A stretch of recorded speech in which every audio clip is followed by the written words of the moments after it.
Hey, Merry Christmas. And I know that today is not the day, December 25th. Jesus did not come into the world on December 25th. We are not even on the calendar Jesus was on. But we still celebrate it anyway out of tradition. And it's a lot of fun. And some of you don't. And I respect that. But that doesn't mean we cannot know when Jesus was actually born. The Bible doesn't give us the date, but it gives us enough clues to know and figure it out. So let's figure it out. Well, once upon a time, it all begins in Luke chapter 1. There's a story that sets up the story of Jesus being born. And that's the story of his second cousin, John the Baptist, who is conceived and born. And there's that story, his story first. And in that story, we find that Zechariah, his father, is a priest. He's a Levitical priest, and he is assigned to go to Jerusalem and perform all of the sacrificial rituals. And there's a little detail in there that says that he was of the division or the order of Abijah. And that's the big clue right there. According to Josephus, who is an ancient Jewish historian, there were 24 Levitical orders of priests who would divide up their duties, and they would go on a rotation to Jerusalem. And the first order would meet in the month of Nisan, which is the first of the Jewish religious year. And that lands around March or April of our calendar, which is also Passover time. So Nisan is in the middle of, or Passover is in the middle of Nisan. And so that's the first month. So after you get to the 8th order, you end up in the 4th month of the year, the month of Tammuz. And it's during that 4th month when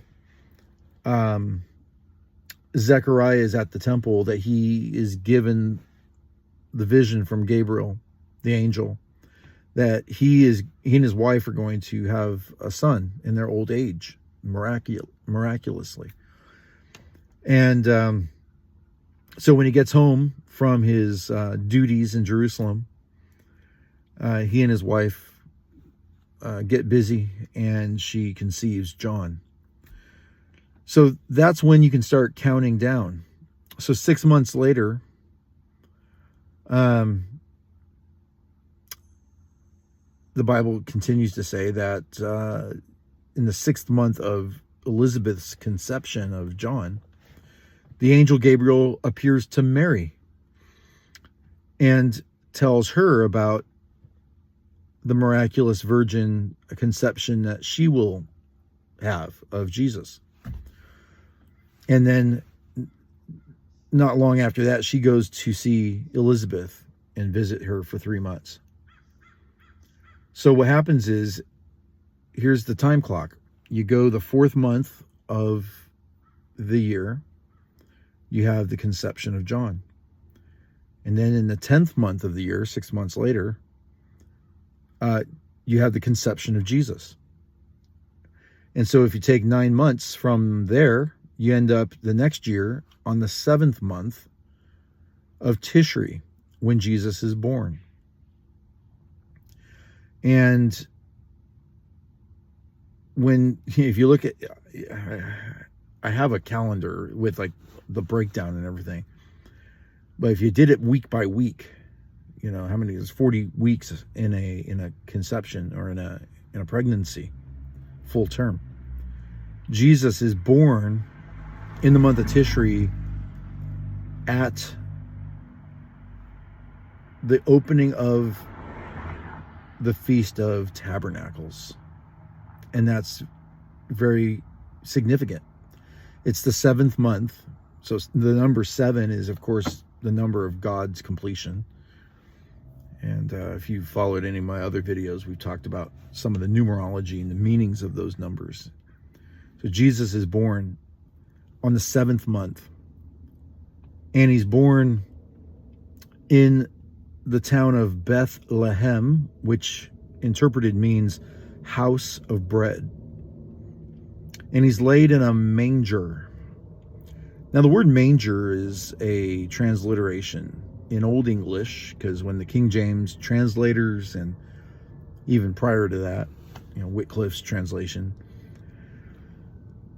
the word was like a feeding trough, a feeding table. They didn't know what to make of it, so they used the best thing they could translate it and think of it as a manger, a feeding trough for cattle.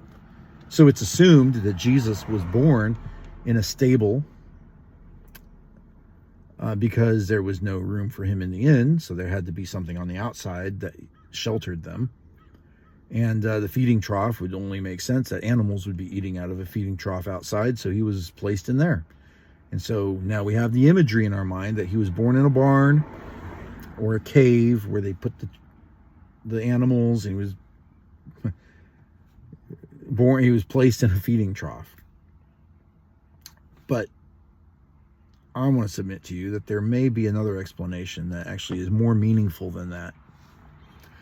Because during the Feast of Tabernacles in the month of Tishri, every single year, so during this time, the Bible commanded the Old Testament commanded the people of Israel during the time of the Feast of Tabernacles, known as Sukkot, to build what was called a sukkah.